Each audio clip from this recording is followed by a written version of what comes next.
여러분 안녕하십니까? 정반용입니다. 온 나라를 뒤흔들었던 국정농단 사태 그리고 탄핵 사태의 핵심 인물 비선실세 최순실. 오늘 1심 선고가 내려졌는데 징역 20년, 벌금 180억, 추징금 72억 원입니다. 검찰이 징역 25년을 구형했으니까 형량이 조금 줄긴 했습니다만 역시 중형입니다. 이번 선고의 의미, 또 앞으로 박근혜 전 대통령 재판에 어떤 영향을 미치게 될지 잠시 후 더불어민주당 박영선 의원의 이야기 들어보겠고요. 7시 5분 시작되는 2부에서는요. 이 설 명절을 앞두고 시어머니가 두렵지 않은 B급 며느리를 만나보겠습니다. 요즘 큰 화제를 불러일으키고 있는 다큐멘터리 영화 B급 며느리를 만든 선호빈 감독인데요. 직접 스튜디오에 초대해서 이 고부 갈등 또 그걸 바라보는 아들이자 남편인 직접 이 영화를 만든 감독의 입장 좀 자세히 이야기 들어보겠고요. 해외 언론에 보도된 우리 모습 돌아보는 밖에서 본 한국 코너까지 준비하겠습니다. 잠깐 광고 듣고 출발하죠. 최순실 씨에 대한 1심 선고 결과에 대해서 의견 듣겠습니다. 국정농단 의혹 사건 진상규명을 위한 국정조사 특별위원회 위원이었었죠. 더불어민주당 박영선 의원 연결합니다. 안녕하세요. 네, 안녕하십니까. 먼저 오늘 1심 선고에 대한 전반적인 평가부터요. 네, 전반적으로는 국민들이 납득할 만한 부분에 선고가 있었다라고 생각이 됩니다. 네. 다만 이제 그 벌금 180억 부분에 대해서는 네. 이 최순실이라는 사람이 그동안에 여러 가지 했던 죄가라든가 아니면 숨겨놓은 재산이 상당할 것이다라는 이런 어떤 부분과 비교해봤을 때는 너무 이것이 축소된 것이 아니냐는 그런 비판이 있을 수 있겠습니다만은 그래도 오늘 재판은 국민들의 상식선에서는 납득이 될 수 있을 것이다. 저는 이렇게 보고 있습니다. 방금 언급하셨는데 검찰이 징역 25년 구형했는데 징역 20년 선고했으니까 어느 정도 검찰의 구형량을 대부분 반영했다 이렇게 말할 수 있는 거겠고요. 네, 중형이 선고된 거죠. 네네. 벌금을 근데 1,185억 원을 구형했는데 180억으로 줄은 부분. 네. 그걸 조금 아까 언급하신 거잖아요. 네네네. 왜 이렇게 대폭 줄어들었나요? 그 재판부의 논리는 뭡니까? 이거는 그냥 필요적 부분만 아마 이제 인정을 한 것 같은데요. 이 부분에 있어서는 법리적으로 판사가 이 사안을 어떻게 들여다보느냐에 따라서 지금 현재까지 이 최순실이라는 사람이 한 여러 가지 어떤 사안의 뒷부분까지를 감안하지 않았다. 이렇게 생각이 됩니다. 네. 네. 그러니까 딱 그냥 빼도 박도 못하는 것만 벌금으로 딱 인정한 거다. 그렇게 보입니다. 네네. 예. 네. 어쨌든 간에 징역 20년이라고 하는 중형이 선고된 결정적 이유는 이제 뇌물죄가 유죄가 되면서인 거 아니겠습니까? 그렇습니다. 그러니까 얼마 전에 있었던 이재용 항소심과는 상당히 많은 차이점이 있죠. 그러니까 대표적으로 예를 들면 말 부분의 뇌물죄를 인정한 부분이라든가요. 그러니까 승마의 소유권을 이제 인정을 한 거죠. 최순실에게 소유권이 있다. 네네. 그리고 안종범 수첩의 증거 능력을 인정을 한 부분이라든가 이런 부분에 있어서는 항소심 재판과는 아주 차이가 많이 있습니다. 네. 그런데 이제 롯데의 신동빈 회장 조금 이따 또 여쭤보겠습니다만은 그 벌금 70억 유죄로 인정돼서 실형 선고받고 법정 구속되지 않았습니까? 예. 또 SK도 89억이 지금 뇌물로 인정이 된 거예요. 이번 재판에서. 네네네. 상대적으로 삼성의 뇌물 액수가 인정된 건 72억밖에 없단 말이에요. 그렇습니다. 네. 이 대목에서 이재용 부회장의 1심 선고와 2심 선고 내용이 많이 달라지지 않았습니까? 그렇습니다. 근데 요번 재판은 이재용 부회장에 대한 1심 선고와 2심 선고의 한 중간쯤에서 절충했다. 이렇게밖에 안 보이거든요. 어떻게 생각하세요? 그 부분이 이제 바로 이제 그 제3자 뇌물죄 부분인데요. 네. 그러니까 예를 들어서 미르재단이라든가 영재센터라든가 이제 이런 부분에 있어서 이것을 이제 무죄로 본 것이죠. 네네. 근데 이제 요 부분은 저는 생각이 다릅니다. 왜냐하면 이 영재센터라든가 미르재단 이런 것들은 뇌물을 받기 위한 수단으로 재단을 만든 것이거든요. 네. 그런데 재판부는 이 제3자 뇌물죄를 어떤 식으로 지금 보고 있냐면 교회나 사찰에 우리가 헌금을 갖다 내는 네. 이제 그런 것으로 이제 이렇게 포괄적으로 지금 보고 있는데요. 예. 저는 만약에 재판부가 이러한 시각으로 이것을 이제 재판을 했다면 예. 국회에서 이 부분은 좀 더 입법을 강화할 필요가 있지 않느냐. 네. 그러니까 뇌물을 받기 위해서 수단으로서 어떤 재단을 만들었을 경우에는 네. 이것이 무죄가 될 수 없도록 하는 부분에 좀 더 법조문을 명확히 할 필요가 있겠다. 예, 이런 생각이 듭니다. 네. 예. 그러면서 또 롯데와 SK의 그 재단 출연금은 뇌물로 받단 말이에요. 네. 그러면서 그러니까 이재용 부회장이 경영권 승계를 목적으로 분명한 명시적 청탁을 한 것은 또 인정 안 한 거 아닙니까? 그렇습니다. 이건 그러니까 이재용 그 부회장 부분이 2심 재판부하고 같은 판단이잖아요. 요 대목 어떻게 보세요?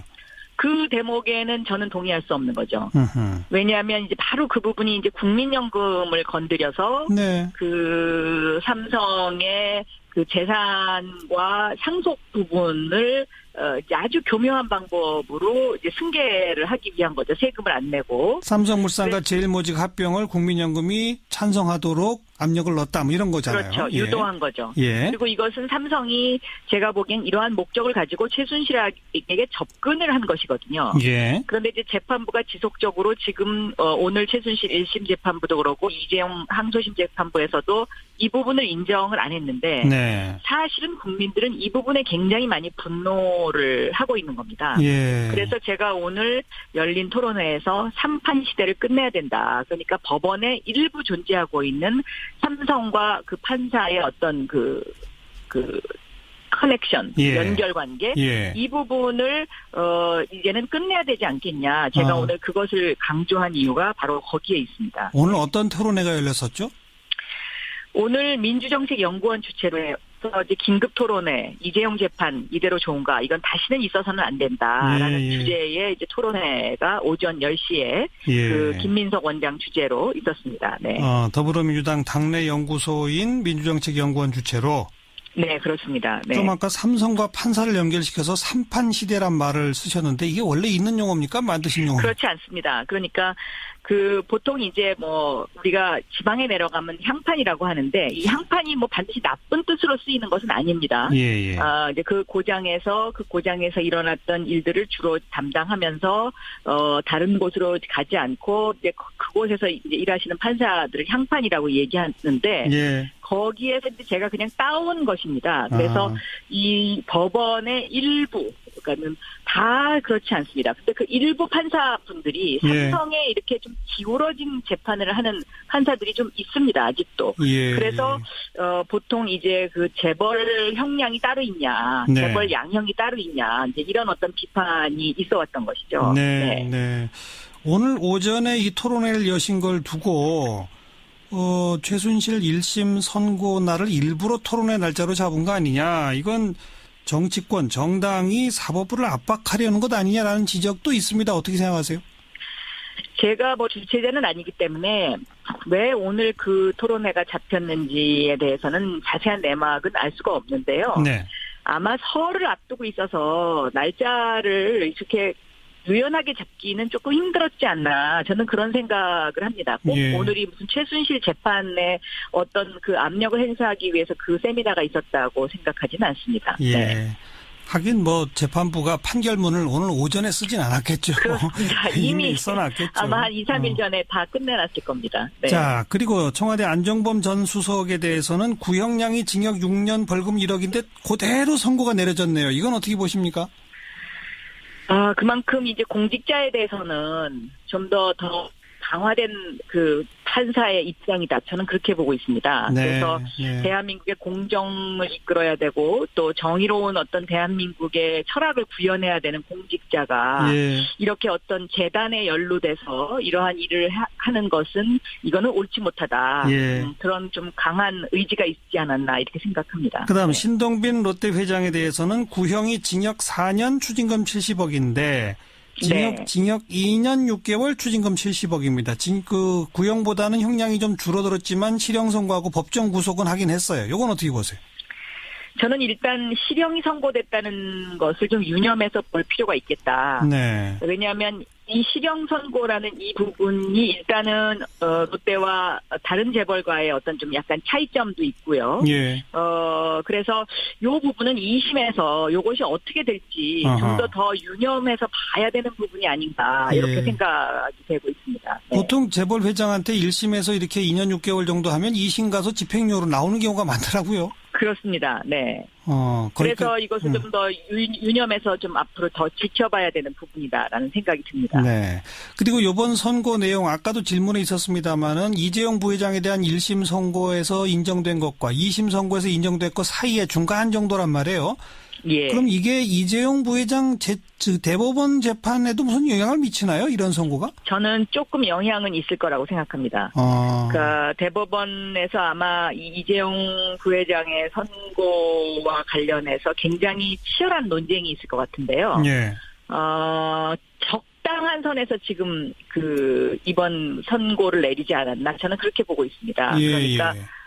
지난번 항소심이 국민들한테 너무나 지나친 비판을 받았기 때문에 예. 그 비판은 좀 면하면서 그렇다고 해서 이재용 부회장이 이 대법원에 가서 완전히 이것을 파기환송할 수 있을 정도의 그런 강한 재판은 또 피하면서 예. 뭐 이런 어떤 굉장히 경계를 드나드는 그런 재판을 지금 했다 이렇게 생각합니다. 네. 자. 오늘 최순실 씨에 대한 징역 20년 선고를 보면 박근혜 전 대통령에 대한 선고는 어떻게 예상하십니까? 저는 여기도 중형이 나오지 않을까 그렇게 생각하고 있습니다. 왜냐하면 안종범 부분도 공직자라는 부분이 강조되지 않았습니까? 네. 그리고 최순실 부분도 20년의 중형이 내려졌기 때문에 예. 박근혜 대통령도 저는 이건 중형을 할 수밖에 없지 않나 이런 생각이 듭니다. 그러니까 그 중형이라고 하는 게 최순실 씨 20년보다도 셀 수밖에 없는 거 아닌가요? 어떻게 보세요? 거기까지는 제가 지금 뭔가 예상을 해서 말씀드리기는 좀 이른 감이 있습니다. 네. 예. 알겠습니다. 오늘 재판 결과는 여기까지 말씀 듣고 지금 또 하나 이제 화제가 삼성이 다스 소송 비용 냈다 이 의혹 부분 말이에요. 예, 이명박 전 대통령 부분요. 예. 여기에 대해서 박영선 의원께서는 삼성 입장에서 볼 때 최순실 정유라 말 사건하고 이명박 다스 변호사 비용 대납 사건이 아주 유사한 형태로 진행됐다라고 언급하셨던데 무슨 뜻입니까? 저는 만약에 검찰의 수사가 만약에 이것이 사실로 밝혀지면은 이거는 뇌물이다라고 보고 있습니다. 네. 그러니까 삼성이 다스의 변호사 비용을 대납해 준 것은 결과적으로 다스가 이명박 대통령의 것이라고 생각했기 때문에 그것을 대납을 해줬지. 그렇지 않고는 왜 대납을 해주겠습니까? 예. 그런 관점에서 제가 말씀을 드린 것입니다. 그러니까 다스가 이명박 전 대통령 거니까 거기에 대납해주면 이명박 전 대통령이 뭔가 내 요구를 들어줄 거다 이거단 말이죠. 그렇습니다. 그 당시에 있었던 일들을 반추해 보면은요. 이건희 그러니까 회장의 특별 사면이 원포인트 사면이 있었고요. 딱 한 명만 특별 사면 됐죠. 그렇습니다. 네. 또 그리고 금산분리법 가운데 금융지주법 날치기 통과된 사건이 하나 있었고요. 그리고 오늘 상당히 논란이 됐던 4조와 관련된 부분의 차명재산과 관련돼서 세금을 부여할 거냐 말 거냐. 요 세 사건이 그 시기에 있었던 사건들입니다.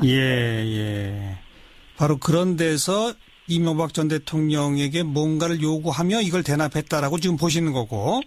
네, 그게 사실이라면. 그래서 저는 굉장히 다스의 대납 사건을 보고 좌절감이 많이 들었습니다. 대한민국이 세계 최고의 기업이라고 자랑하는 이 글로벌 기업에서 과연 이렇게 정권이 바뀔 때마다 그 대통령이 갖고 있는 어떤 아킬레스건을 찾아서 이런 식으로 어떤 뭔가의 대납을 해주거나 말을 사주거나 이렇게 하면서 자신들의 그 사익을 추구한다는 것. 예. 이것이 과연 언제까지 계속 이렇게 돼야 되느냐. 예. 굉장히 참 그 좌절감이 드는 부분이었습니다. 예. 말씀 듣고 보니까 아킬레스건이라는 표현이 딱 귀에 들어오는 게 최순실 씨는 비선 실세니까 아무도 모른단 말이에요. 그런데 삼성 네. 측에서 정보력을 동원해 보니까 여기가 금맥이다.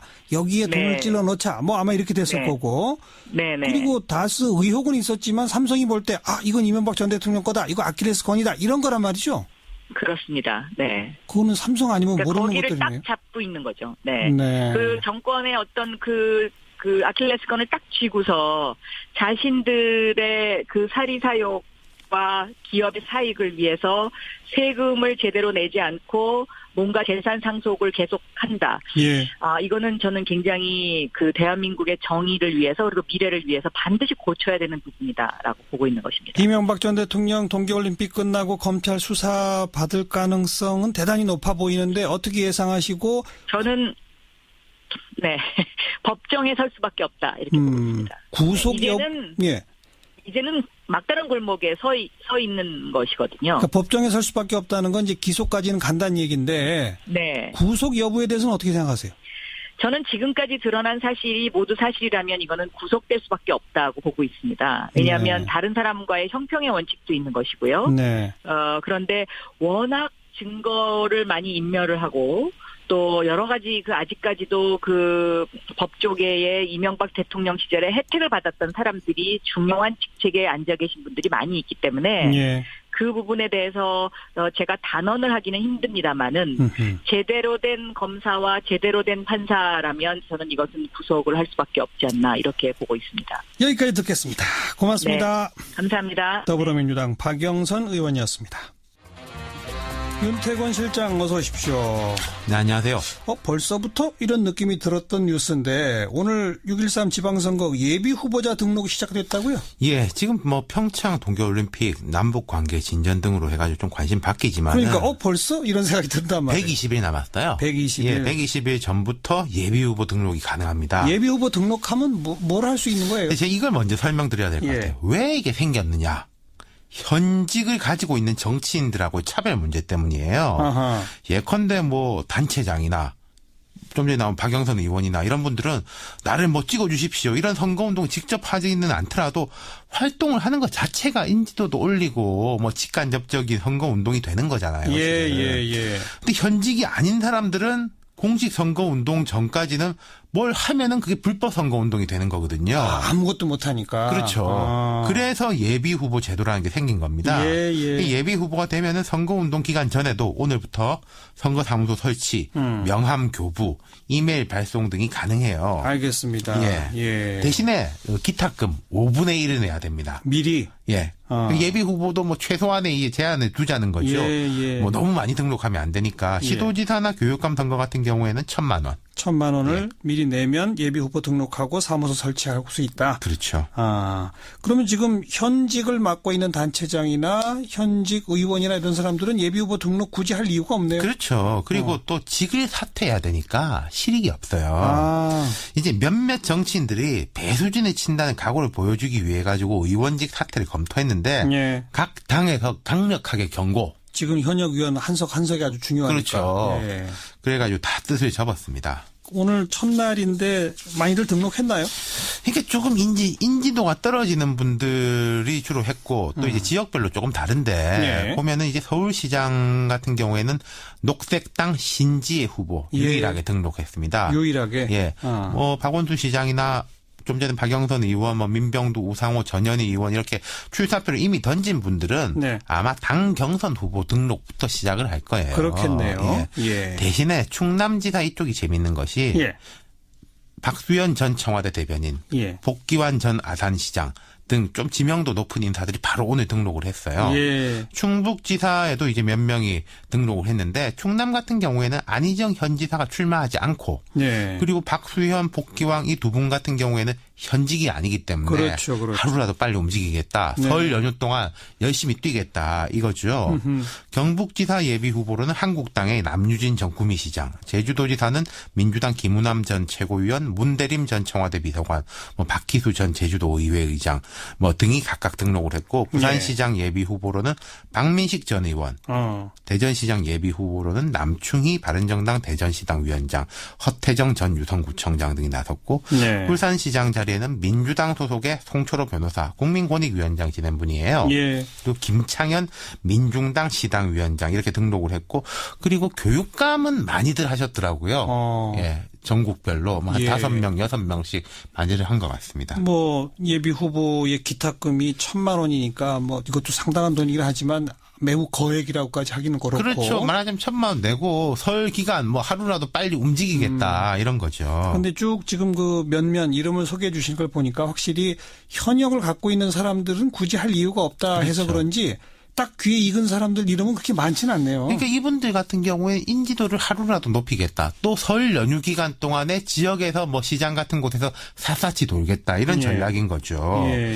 그러니까 예비 후보 오늘 안 한 분들은 제 생각에는 내일까지는 아마 다 할 거예요. 설 때 움직여야 그렇죠. 되니까. 그때도 안 하시는 분들은 저 뒤에 이제 각 당 후보 경선 때 그때 아마 할 겁니다. 네. 그러니까 보면은 이제 본격적인 선거 분위기라는 게 아마도 설 지나서 조금 더 보자면은 올림픽 폐막 이후 그리고 또 좀 보자면은 지금 남북 관계 진전하고 이게 어떻게 되느냐로 또 쏠릴 가능성이 높아요. 국민적 관심이 거기에 그렇죠. 집중되니까. 그렇다면은 이게 좀 분위기는 예년보다는 좀 늦게 뜰 가능성도 높다. 네. 그러면은 아까 말씀드렸던 이 예비 후보들은 마음이 급한 거예요. 예. 분위기가 떠야지 이제 내 인지도도 같이 올리는데 예. 분위기가 늦게 뜨면은 지금 현재 유리한 분들 그러네요. 아무래도 그분들이 유리할 수밖에 없는 거죠. 그러니까 사람들이 주목도 안 하는데 내가 혼자 열심히 명함 뿌리고 다녀봐야 효과가 없는 거잖아요. 그렇죠. 판이 이제 장이 서야 된다는 거죠. 각 당이 본격적으로 내부 경선 절차에 돌입하는 거. 그렇죠. 그게 아무래도 지금은 조금 늦춰질 것 같다. 3월 한 중순 때부터 이제 윤곽이 드러날 것 같습니다. 그래요. 그러면 아직은 선거 분위기 이런 말 할 단계는 아닌 거고. 그렇죠. 오늘은 그냥 예비 후보자 등록이라는 뉴스가 나오는데 그게 왜 나오는 건지. 120일 남았다 한번 일깨워 드리는 거고요. 네. 수고하셨습니다. 감사합니다. 윤태권 실장이었습니다. 시사자키 1부 마무리 짓겠습니다. 잠깐 뉴스 들으시고요. 7시 5분 2부에 다시 뵙죠. 시사자키 2부 화제의 뜬 뉴스들부터 정리해드립니다. CBS 김효은 기자 어서 오세요. 네, 안녕하세요. 첫 소식은요? 네, 어제 평창 동계올림픽 스노보드 하프파이프 소식 전해드렸었는데요. 예. 오늘도 이 종목으로 하루 종일 실검에 오른 선수가 있어서 첫 소식으로 가져와 봤습니다. 어제 실검의 높은 순위는 미국 클로이 킴 선수였는데 오늘은 누구예요? 네, 미국의 숀 화이트 선수입니다. 오늘 남자 하프파이프 예선에서 98.5점으로 완벽에 가까운 점수를 받아 29명 가운데 1위로 결선에 진출했습니다. 네. 그런데 이 선수가 얼마나 기량이 뛰어난 선수냐면요. 2006년 토리노, 2010년 밴쿠버 동계올림픽에서 금메달을 땄고요. 4년 전 소치에서는 4위에 그치면서 아쉽게도 메달을 놓쳤지만 여하튼 이 종목에서 2차례나 100점 만점을 받은 유일한 남자 선수라는 점에서 내일 결선에서 금메달 가능성이 높습니다. 대단히 높군요. 네, 그래서 그리고 여기서 화이트 선수랑 관련된 햄버거 일화를 잠깐 좀 소개를 해드릴까 하는데요. 혹시 100만 원짜리 햄버거 드셔보셨습니까? 말도 안 되죠. 무슨 100만 원짜리 햄버거를 먹어요. 네, 그 하프파이프 경기장 인근에 수제 버거집이 있는데요. 이곳에서 100만 원짜리 햄버거를 판매하고 있다고 합니다. 실제로요? 메뉴판에 그렇게 적혀 있다는데요. 네, 그 메뉴 이름이 플라잉 토마토입니다. 실은 숀 화이트의 별명이 플라잉 토마토인데요. 네, 햄버거 가게 사장이 화이트의 열성 팬이라서 화이트가 자신의 가게를 방문해 주길 바라는 마음에서 이런 메뉴를 만들었다고 합니다. 그래서 플라잉 토마토 햄버거 옆에 100만 원 이렇게 써놨단 말이죠? 네. 아무도 주문은 안 했을 거고. 그렇겠죠. 네, 그래서 화이트 선수가 하도 이제 주변에서 너만을 위한 버거를 파는 데가 있다. 이런 얘기를 전해 듣고 호기심이 발동해서 지난 11일에 마침내 이 가게를 직접 방문했습니다. 그래서 100만 원짜리 그 플라잉 토마토를 주문했어요? 네, 화이트 선수가 이제 자신만을 위한 그 햄버거를 주문하긴 했는데 예. 식당 주인이 애당초 판매용이 아니라면서 돈을 받지는 않았다고 하고요. 네, 화이트 선수가 극진한 한 끼 식사를 대접받고 갔다고 합니다. 그러니까 이 햄버거집 사장은 플라잉 토마토를 내가 너무 좋아하니 이 햄버거 먹으려면 최소한 100만 원은 내야 합니다 정도로 존중감을 표현한 거군요. 그렇죠. 네네. 아, 정말 기분 좋았겠네요. 근데 자기가 이렇게 존경하는 선수가 직접 찾아와 줘서. 네. 네. 재밌네요. 다음 소식은요. 네. 이번에도 햄버거 관련 소식인데요. 지난해 5살 어린이가 맥도날드 햄버거를 먹고 용혈성 요독 증후군, 이른바 햄버거병에 걸려 신장장애를 갖게 됐다는 언론 보도가 있었죠. 예, 그래서 고소했었죠. 네. 당시 피해 아동 부모가 한국 맥도날드를 고소했었는데요. 예. 오늘 검찰이 회사 측과 임직원을 불기소 처분했습니다. 불기소? 왜요? 네, 맥도날드 햄버거와 피해 사이의 인과관계를 입증할 수 없었다는데요. 검찰은 피해자가 섭취한 돼지고기 패티가 설익었었는지 여부는 시료가 남지 않아서 확인할 수 없었다, 이렇게 밝혔습니다. 네. 그런데 이번 수사에서 한 가지 중요한 사실이 드러났습니다. 뭡니까? 네, 장출혈성 대장균 오염 우려가 있는 패티가 한국 맥도날드에 납품된 것으로 확인이 됐습니다. 오염 우려 있는 패티가 납품된 것까지는 확인됐다? 네. 그런데 이 어린이가 먹은 게 진짜 그렇게 오염됐는지는 시료가 없어서 확인할 수 없다? 네, 그렇습니다. 네, 그래서 검찰이 그 축산물 위생관리법 위반 혐의로 해당 제조업체 관계자 3명을 불구속 기소했는데요. 네. 그 업체는 오염 가능성이 높은 그 패티 수십 톤을 유통했다고 합니다. 그럼 그걸 공급받은 맥도날드는 왜 책임이 없어요? 네, 일단은 그 의무검사에 대해서 좀 설명을 드려야 될 것 같은데요. 예. 돼지고기 패티는 의무검사를 꼭 받아야 되는데 예. 쇠고기나 다른 종류의 패티가 함께 생산되는 경우에는 검사가 면제된다고 합니다. 그러니까 어쨌든 의무검사를 피한 이 업체에 1차적으로 이제 책임이 있는 건데요. 네. 이제 문제는 맥도날드 매장은 식품위생법상 휴게 음식점으로 분류돼서 햄버거에 대한 검사 의무가 없습니다. 아, 또 그래요? 네, 그래서 결과적으로는 맥도날드만 제조나 안전관리 이런 책임에서 비껴나 있는 건데요. 네. 제도 개선이 필요해 보입니다. 빨리 해야 되겠네요. 네. 네. 마지막 소식은요. 네, 경남 밀양 송전탑 반대 주민들이 문재인 대통령에게서 받은 명절 선물을 개봉할 수 없다면서 오늘 기자회견장에 이 선물을 들고 왔습니다. 아, 이유는요? 네, 이 기자회견이 감사원의 공익감사 청구인을 모집하겠다는 기자회견을 하는 그런 자리였는데요. 예. 이 밀양 송전탑 반대 주민들이 이제 13년째 이 송전탑을 철거하기 위해서 싸우고 계시거든요. 예. 그런데 주민들은 문 대통령이 대선 후보 시절부터 탈원전 정책을 표방했으니까 신고리 원전 건설 계획도 백지화시킬 수 있겠다. 그래서 그렇게 되면 송전탑도 뽑아낼 수 있겠다, 이렇게 기대를 했었는데. 그 밀양 송전탑이 신고리 원전 전기를 육지로 옮기는 거니까. 네, 맞습니다. 그런데 이제 공론화 과정을 거치지 않았습니까? 맞아요. 그래서 신고리 원전 5, 6호기 공사를 재개하는 쪽으로 결정이 났죠. 그랬죠. 예. 네, 그래서 주민들이 상당히 이제 실망을 했는데 청와대에서 지난 추석에 이어서 이번 설에도 밀양 이 반대 주민들에게 선물을 보냈다고 합니다. 네. 그런데 이제 주민들은 선물은 참으로 감사하다. 하지만 아직은 이 선물을 개봉할 수 없다. 이렇게 예. 밝히면서 공약 이행을 요구하고 있습니다. 실망감의 표현이었군요. 네, 네, 수고하셨습니다. 네, 감사합니다. 김효은 기자였습니다. B급 며느리라고 여러분 들어보셨습니까? 요즘 조용히 관객들의 공감을 이끌어내는 독립영화이면서 다큐멘터리입니다. 개봉 3주인데 상영관이 확대되고 있다고 그래요. 고부 갈등 문제를 정면에서 다룬 다큐멘터리라서 그런지 지금 설 연휴 앞두고 더 관심이 가네요. 그래서 오늘 스튜디오에 좀 초대해봤습니다. 이 영화에서 이 두 여인 사이에 낀 남편이면서 영화 감독입니다. 선호빈 감독, 어서 오십시오. 안녕하세요. 선호빈입니다. 네. 결혼한 지 몇 년 되셨어요?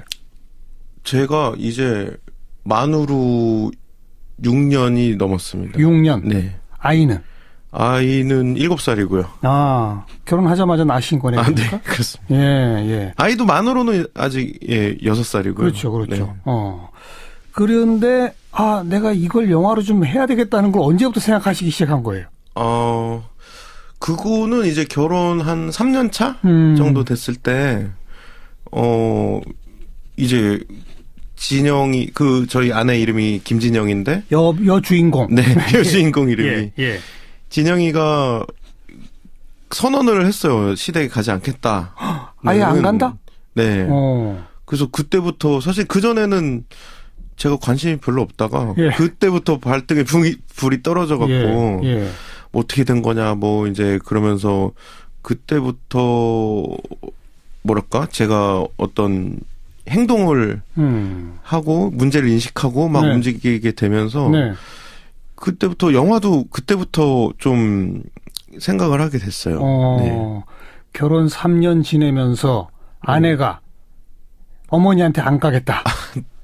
네, 시댁에 가지 않겠다. 그러면서 이제 남편이 뭔가 할 일이 생기는 거죠. 그렇죠. 해결해야 되는 거죠. 그런데 그러면서 이걸 아예 담아서 영화로 이런 생각까지 동시에.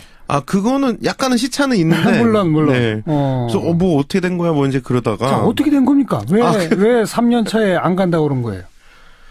그게 뭐 이유가 하나로 말씀드리기 되게 어렵더라고요. 저도 이런 질문 제일 많이 받는데. 예.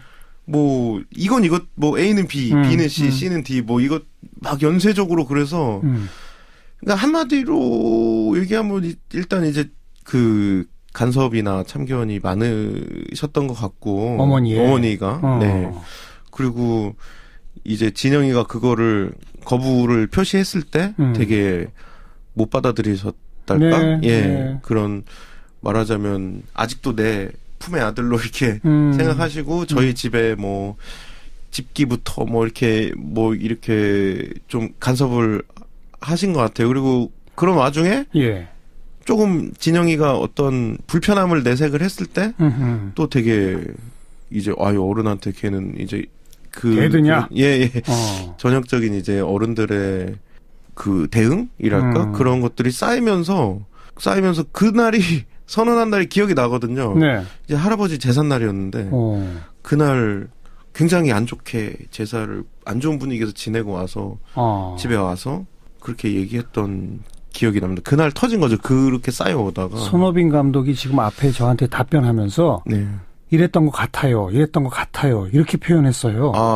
네네. 그 말이 뭐냐면 아직도 잘 모른다는 얘기네. 그런 면이 있어요. 그런 면이 있습니다. 그 영화에 지금 추상적으로 이렇게 표현했어요. 네. 아직도 내 아들이야라고 하는 마음으로 어머니께서는 자꾸 간섭과 참견을 하려고 했던 것 같다. 네. 집기 같은 거에도 이 정도 말씀하셨거든요. 네. 거기에 약간 저항했는데 넌 왜 어른한테 말댔구야. 이 정도 하셨거든요. 네네. 그걸로 충분히 전달이 됐다고 생각하십니까? 그게 제가 좀 약간 방송에서 조심하는 면이 약간 있거든요. 이게 부모님이 보시거나 들으시거나 혹은 진영이가 그랬을 때 약간 이제 부담스러워 하시거나 그런 게 있는데 근본적으로 그 독립됐다? 우리가 독립된 세대고 독립된 개인으로서 그거를 잘 못 받아들이셨던 것 같은.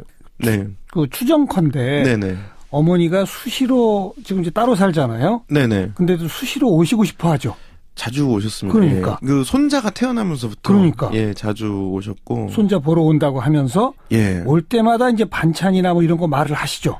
갖다 주시기도 하고 말씀하기도 하고. 근데 뭐 자연스럽잖아요. 그거는 어떻게 보면. 근데 이제 그걸 며느리는 어떻게 느꼈을까요? 그게 저는 이게 김치가 되게 문제가 된 적이 있어요. 사실. 김치통이 꽉 찼는데 어머니는 이제 이거 계속 가져가라 하고 주시는데 굉장히 곤란하다 표시를 했을 때 근데 이제 며느리가 곤란하다 하고 그거를 거부하면 굉장히 좀 기분이 안 좋아하세요. 어머니가. 그렇게 되면은 나중에는 실갱이가 되고 뭐 무조건 받는 거야 하고 밀어놓고 가시고 막 이렇게 된 적도 있고. 그렇습니다. 그래서 김치통일 뿐이잖아. 그거는 저는 이제 그랬었는데. 그래서 3년 차 되던 해에 그 할아버지 제사 지내고 와서 나 이제 시댁에 안 간다. 네. 그 정말 안 갔습니까? 그 후로 영화에 보면 이제 계속 안 가면서 시작하거든요. 안 간 상태에서 시작해서 마지막엔 들어가는 장면이 있는데 그게 한 2년 6개월 정도 그렇게 안 갔습니다. 안 가니까 어머니는 뭘 하시던가요? 그때부터는 사실 아버지는 이제 감정 표현을 많이 안 하시는 분임에도 불구하고 굉장히 이제 화를 많이 내셨고 충격과 서운함과 뭐 이런 등등? 그렇죠. 그런 남들한테 그게 근데 제일 걱정이신가 봐요. 남들한테 뭐라 그러냐. 네, 네.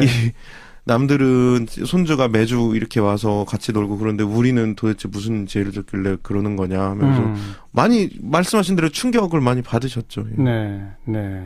그 영화의 이 김진영 씨 여주인공. 네. 어록이 지금 SNS상에서 인기예요. 아, 네. 내가 시어머니를 만족시키려고 결혼했나? 이런 네. 거. 명절 때 시댁에 안 갔어요. 그래서 완벽한 명절을 보냈죠. 뭐 이런 네. 거. 예? 네, 영화에 나옵니다. 난 이 다음에 내 위인전을 만들고 말 거야. 여자 위인으로 남겠지. 네, 그런 말도 했습니다. 예. 뭐 추가로 더 말씀드리면 예를 들어 영화에는 안 나왔는데 뭐 나는 시댁 가면 손님이야 뭐 이런 말도 많이 했고 제사에 며느리가 꼭 가야 돼 그러면서 오빠 할아버지잖아 뭐 이런 말도 했었고 네. 예. 근데 제가 이런 말들이 굉장히 인상적이에요. 예. 그 일반적으로 하진 않잖아요. 그 네, 그렇죠. 이런 마음이 있더라도 근데 이런 걸 사실은 시부모님 앞에서도 이제 탁탁 하거든요. 아, 그래요? 예. 그러면 이제 아버지는 이제 약간 이마를 잡으시면 나가자 뭐 그런 혈압이 오르시고. 예.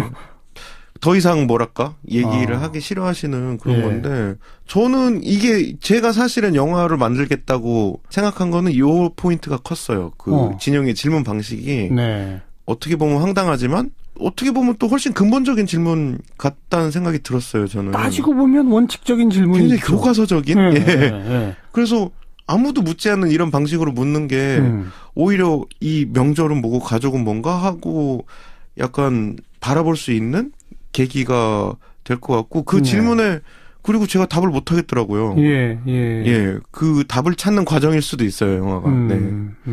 그래서 그게 매력적이어서 영화를 만들게 된 게 있습니다. 그런데 이걸 영화로 만들겠다 그러면 아내가 시어머니한테 이게 뭐라고 따박따박 질문하고 뭐 말대꾸하고 하는 장면, 네네. 거기에 시어머니가 뭐라고 반응하는 장면 등등을 체증하듯이 이게 카메라에 담아야 되잖아요. 네네. 그죠? 네. 그리고 담아내셨잖아요. 네네. 그걸 담겠다고 할 때 네. 시어머니와 며느리의 반응이 뭐였습니까? 사실 이제 며느리인 저희 그 아내 김진영은 별로 개의치 않았어요. 별로 뭐 찍으려면 찍어. 네. 네. 신경 쓰는 스타일이 아니어갖고 그래서 쉽게 굉장히 했는데 어머니는 이제 그 오래 걸렸습니다. 설득하는데 2년 넘게 예 걸렸던 것 같고 아버지도 마찬가지고. 어머니 아버지는 너 아들놈 너 아주 집안 망신시키려고 작정했구나 이렇게 나가는 거예요? 네, 예 정확히 잘 알고 계시네요. 그래서 왜냐면 체면을 되게 중요하게 생각하고 그러니까요. 남들한테 항상 남들 걱정하시거든요. 그렇죠. 남들한테 뭐라 그러냐. 너 이번에 안 오면 또 남들한테 뭐라 그러냐. 그 걱정하시는 분이니까 어디 이거 이렇게 우리 집 이렇게 치부가 될 수 있는 거를 어디 찍어서 만든다는 거냐. 뭐 네. 이렇게 해서 굉장히 오래 걸렸습니다. 네, 네. 본인도 진짜 힘들었죠. 그때 저는 사실 결혼하기 전에는 이렇게 사는 게 이렇게 힘든 건지 몰랐어요. 당연하죠. 몰랐습니다. 예. 그래서 약간 경외감이 생겼어요. 제가 결혼 한 10년, 20년 차 넘으신 분들한테 그 경외감이 생겼고 그분들이 이렇게 선배 감독들이 이제 소스를 같이 보기도 하고 그러거든요. 네, 감독끼리. 네, 네. 그러면 놀라지도 않아요. 별로. 잘 살고 있네. 그러더라고요. 어느 집에나 있는 문제야? 네. 뭐 우리 집보다 잘 사네. 뭐 이런 식이 많고 그래서 아니 도대체 얼마나 처절하게 살길래 네. 그런 걸까 그러면서 좀 많이 생각을 했습니다. 예. 어떻게 하셨어요? 그러니까 단도직입적으로 이 며느리와 시어머니지만 네. 감독 입장에서 보면 어머니와 아내잖아요. 네네. 누구 편 들었어요? 저는 그렇게 물어보면 사실 제 편이었어요. 그냥 저는 제가 생각할 때 맞는 걸 맞다고 하고 그냥. 사안에 따라서. 네, 그렇죠. 뭐 이치에 맞으면 그 말이 맞다. 그리고 사실은 저도 젊은 세대이기 때문에 진영이랑 그 의견이 맞을 때가 더 많아요. 그렇겠죠. 근데 이제 어머니는 서로 이해하지 못하는 부분들이 많이 발생을 해도 그게 가장 큰 강력한 무기는 어머니잖아요. 그럼요. 내가 엄마인데. 네, 그래서 사실 의견으로 치면 진영이 편이었는데 어떤 나의 생각이나 그런 걸로 치면 그랬는데 또 어머니가 막 울고 뭐 아니면은 뭐 전화해서 너 때문에 너무 힘들다 뭐 네. 그러시면 네. 그러면 또 이제 아내랑 또 싸우는 거죠. 그날은 너무 미안하니까 어머니한테. 네, 네. 그래서 저는 사실 아마 둘 다 그럴 거예요. 그냥 너는 내 편이 아니잖아. 어머니도 그러고 진영이도 그랬던 것 같습니다. 그렇겠죠. 네. 본인은 내 입장에서 시시비비를 가려서 사안에 따라 판단했다고 주장하시지만 네네. 어머니는 넌 맨날 아내 편, 네 마누라 그렇죠. 편이야. 네. 아내는 넌 맨날 엄마 편이야. 네네. 지금 관계가 좋아졌습니까? 지금은 그래도 많이 좋아졌습니다. 그러니까 명절 같을 때 가고, 예. 뭐 이번에 겨울에 김장도 같이 하고, 예, 그런 관계가 됐는데. 그리고 충돌이 별로 없고. 그게 이제 그렇다고 해서 반대로 뭐 완전히 둘이 서로의 생각을 이해했냐 하면은 거기까지는 어렵겠죠. 그렇진 않아요. 예, 그렇진 않고. 자, 누가 더 많이 달라졌습니까? 어머니입니까? 아내입니까? 제가 볼 때는 어머니가 달라진 부분이 더 크게 느껴져요. 저한테는. 예.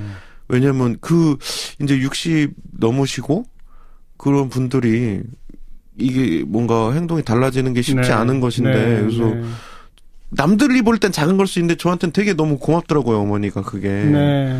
그게 뭐 말씀을 드리자면 예를 들면은 이제 서울에 이렇게 오셨다가 뭐 친척이 많거든요, 서울에. 지방 어디세요? 저 대전에 계시고 원래 두 분 다 고향이 서울이기 때문에 뭐 누구 돌잔치, 누구 결혼식 뭐 올 일이 굉장히 많아요. 서울에. 근데 서울 한번 또 오시면 손주 한번 보고 가지 않으면 섭섭하시잖아요. 그렇죠. 근데 그럴 때 제가 이제 이번에는 좀 뭐 진영이가 아프다거나 내가 바쁘다거나 해서 힘들다 하면은 그냥 알았다고 가세요. 과거엔 되게 서운해하셨는데. 많이 서운해하셨죠. 요즘은 이해하시더라고요. 예, 뭐랄까? 거절하는 거를 받아들여 줄 알게 되신. 그게 사실은 남들이 볼 땐 별거 아닐 수 있는데 저는 너무 고맙더라고요, 어머니. 그런 지점이나. 아내도 그걸 고마워하나요? 진영이도 느꼈기 때문에 자기도 이제 가는 거거든요. 시댁에. 그런 어떤 조금씩 변화되는 게 있었어갖고 오래 걸리긴 했습니다. 그런 한 발짝 두 발짝 뭐 이렇게 하면서 그러면서 아내도 조금씩은 더 달라졌겠죠? 맞습니다. 그래서 자기도 그렇게 좀 여유를 주니까 그 전에는 이제 사실 좀 부모님들이 성급하신 게 있어갖고 한 일주일이 2주가 멀다 하고 막 전화가 오셨어요. 야 어떻게 이럴 수가 있냐 니네 이제 그러면서 그리고 제가 이제 직업이 불안하니까 많이 도와주실 때도 있거든요. 그러면은 너네 돈은 그렇게 빌려가고 그럴 수가 있냐? 그러면서 이제 그러다가 뭐 화도 냈다가 아까처럼 우시기도 했다. 그러면 또 부부싸움 한번 하는 거거든요. 근데 그러지 않고 꽤 오랜 시간이 지나니까 진영이도 자기 생각 정리하고 오빠나 어머니도 힘들었겠다 생각을 많이 했대요. 아무튼 남들 보기에는 멀쩡하게 요새 지냅니다. 그래도 아직도 갈 길이 멀죠? 그쵸. 왜냐면 이게 긴장을 계속 놓으면 안 되는 것 같아요. 뭐랄까? 아버지랑 저랑 되게 긴장을 많이 하고 이렇게 그런 게 느껴집니다. 형제가 어떻게 돼요? 저는 제가 첫째고요. 남동생 하나 있습니다. 그러니까 이게 또 맏아들인데다가. 네, 그렇죠. 첫 손주를 보신 거고. 그게 손주가 그렇게 이쁜가 봐요. 저는 그걸 모르면 어떡해요.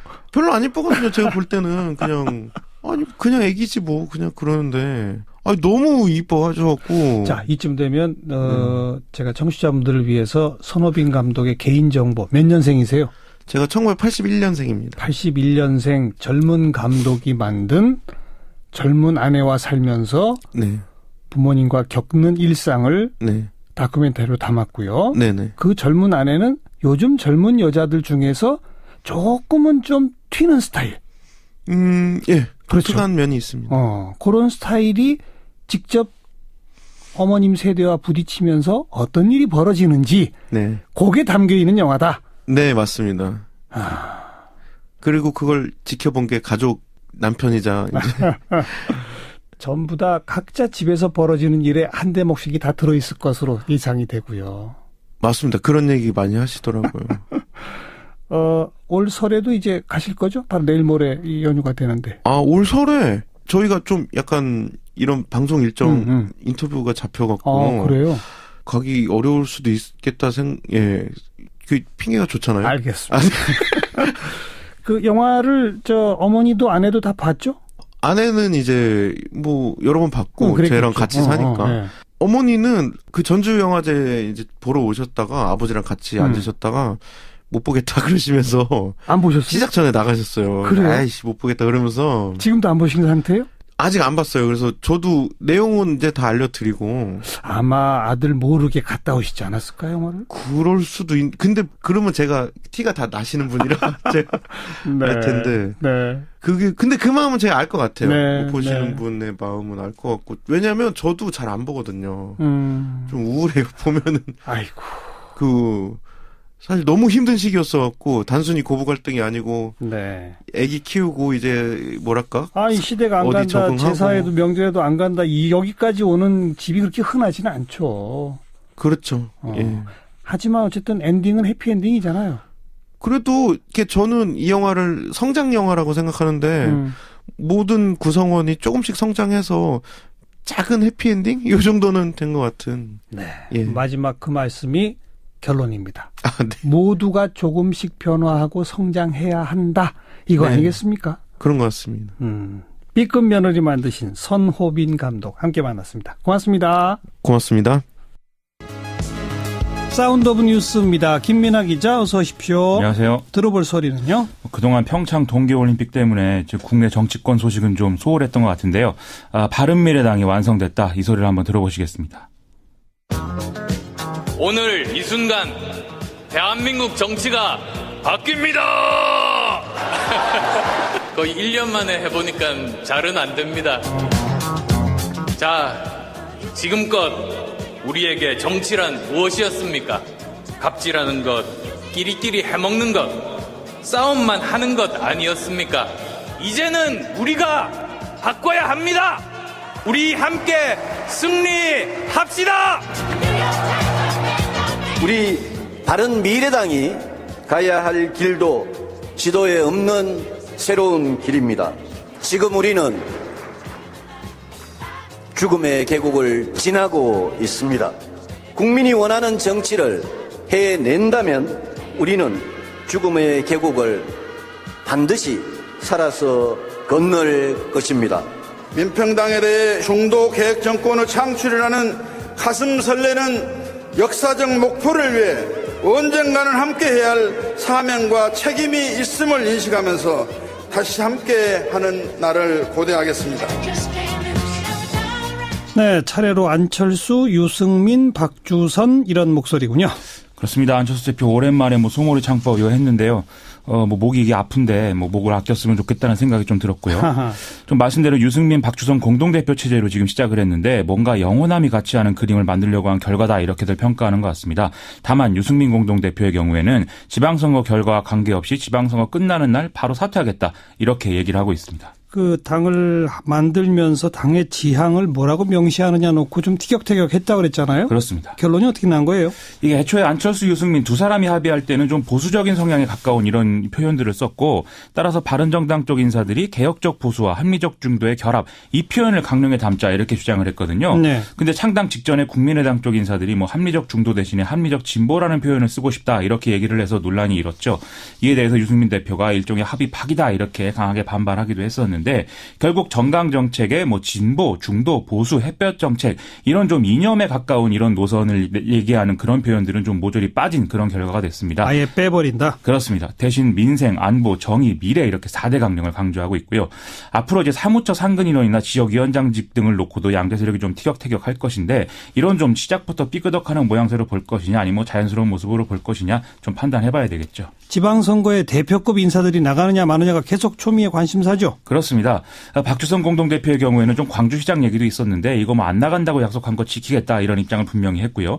유승민 공동대표도 서울시장이든지 대구시장이든지 출마 안 한다라는 얘기를 했고 다만 이제 대구시장의 경우 자신이 훌륭한 사람을 직접 찾아내서 최대한 뒤에서 도울 생각이다 이렇게 얘기를 했습니다.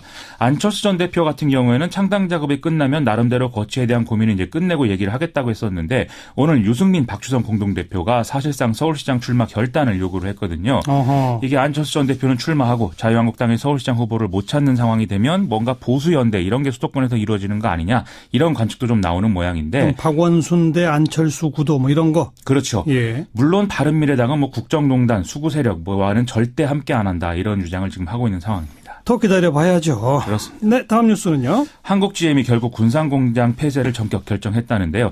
GM과 한국GM은 5월 말까지 군산공장 차량 생산 중단 그리고 계약직 포함 약 2,000명에 이르는 직원의 구조조정을 마무리할 계획이다 이렇게 밝혔습니다. 네. 한국GM 군산공장의 가동률은 최근 3년간 평균 약 20%에 불과해서 지금도 거의 생산 중단 상태라는 게 언론 보도 내용인데요.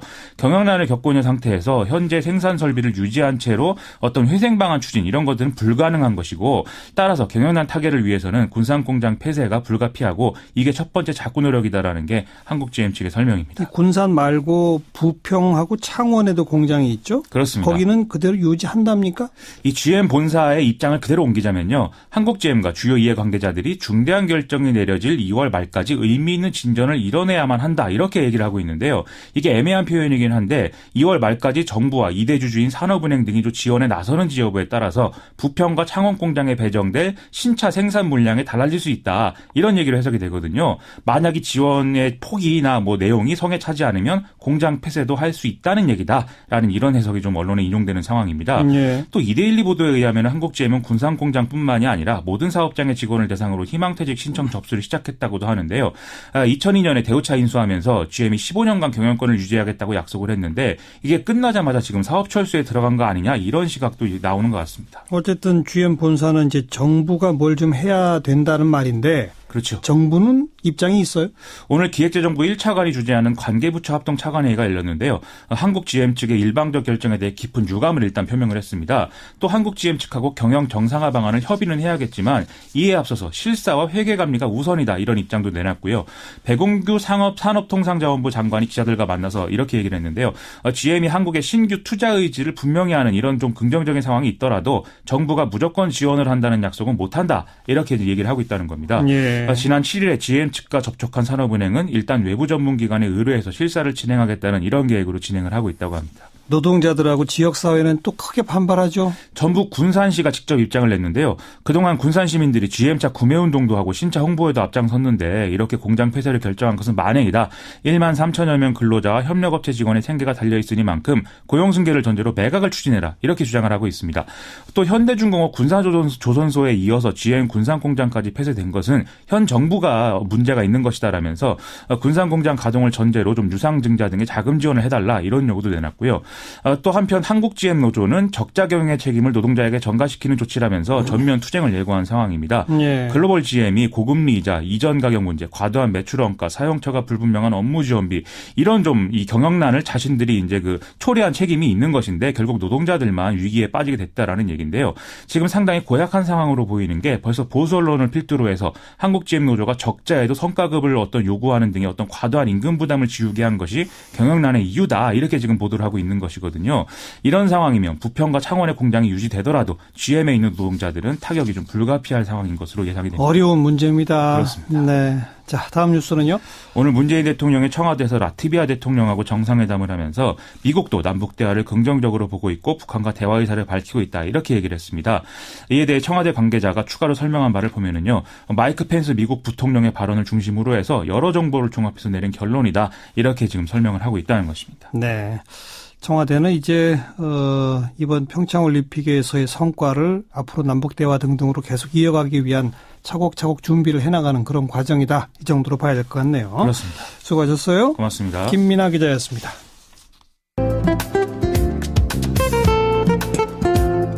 외신에 보도된 우리 모습 살펴보는 밖에서 본 한국 코너입니다. 국제문제평론가 인문결 연구소의 임상훈 소장 어서 오십시오. 네, 안녕하십니까? 이 평창올림픽에서의 외교전 그리고 남북관계 등등으로 지금 외신이 막 쏟아져 나오고 있고 네. 임상훈 씨 되게 바빴을 것 같아요. 네, 엄청나게 많이 나오더라고요. 오늘 어떤 소식부터 볼까요? 네, 체제 유지를 원하는 한 나라가 다른 방식을 시도하려고 할 때 아예 막아버리는 건 어리석은 일이다.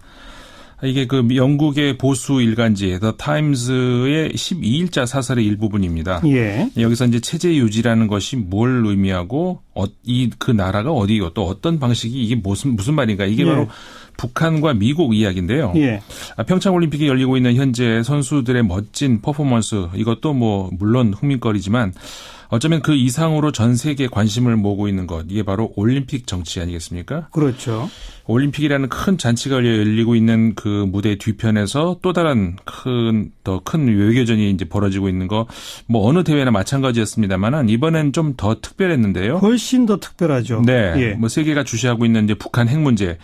포기하게 하려는 쪽과 포기하지 않으려는 쪽이 또 다른 이제 무대 위에서 서로 불과 몇 미터 사이에 두고 자리 잡고 앉았기 때문이라는 거죠. 바로 몇 미터 앞뒤로 앉았잖아요. 네. 양국의 최고위급 수뇌부가. 네. 이게 참 과거에 없었던 일이죠. 그렇죠.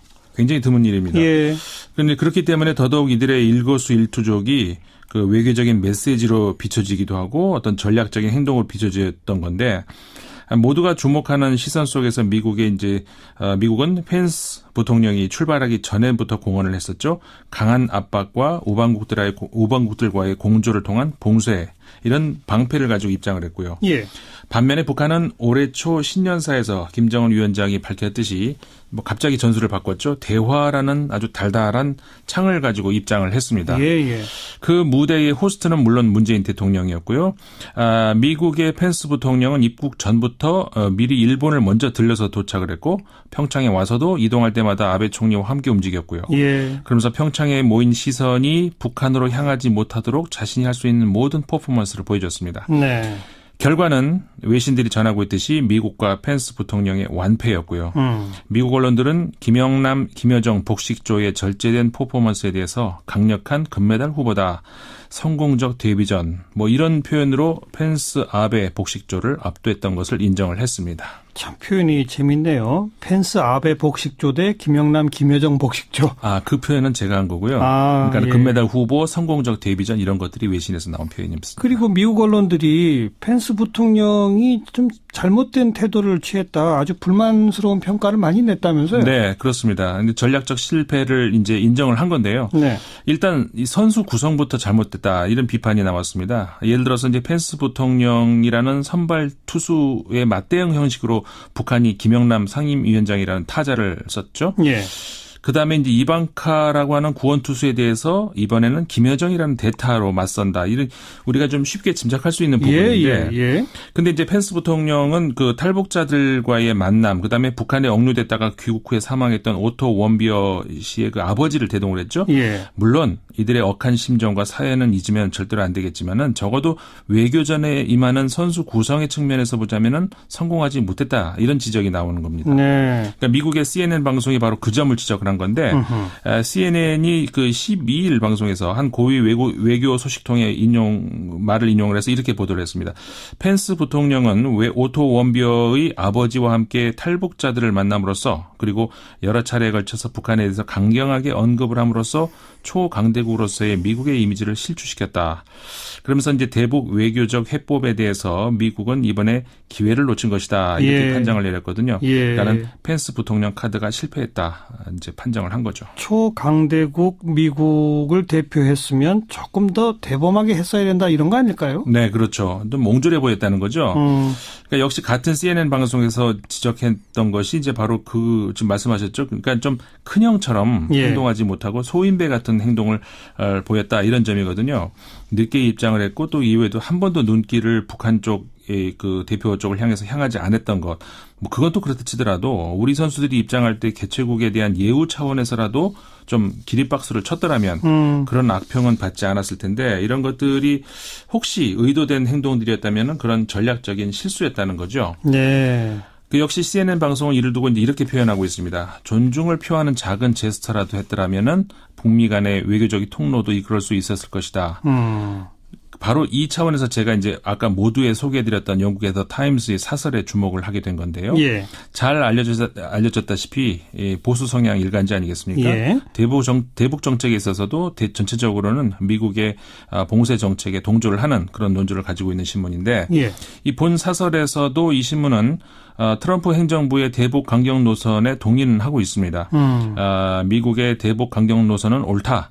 하지만 문제는 전략적 차원에서 지금 그런 강경한 태도가 여러 장애물들 앞에 직면하고 있다는 겁니다. 네.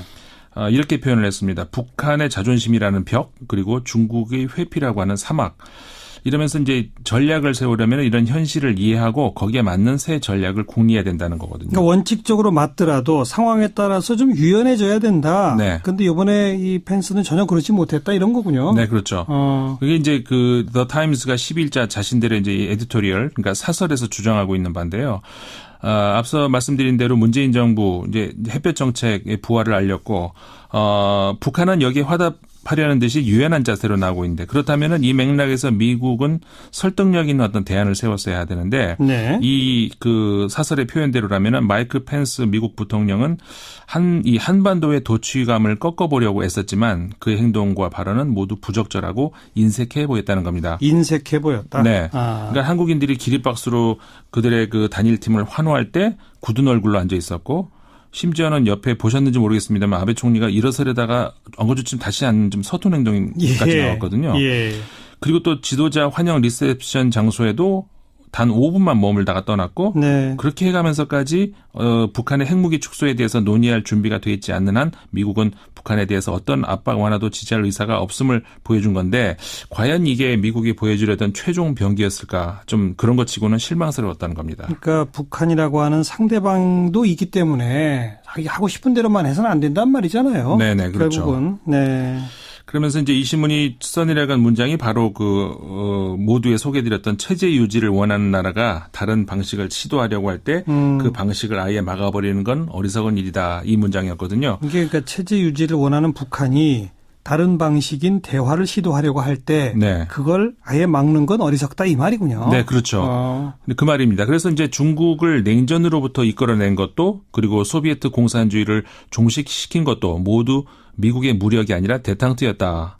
이렇게 이제 이 신문이 그 말을 하면서, 지금 현재 북한은 고립되어 있을지 몰라도 그 안에는 민심이라는 것도 있고, 또 남북한의 더 나은 관계에 대한 희망은 남쪽, 북쪽 다 양쪽에서 지지를 받고 있는 상황에서 이 대탕트는 한번 시도해볼 가치가 있다. 이렇게 예. 이 신문은 사설을 맺고 있습니다. 보수적 논조를 가진 언론이지만 현 상황을 좀 냉철하게 보고 있다 이런 생각이 드는데요. 네네.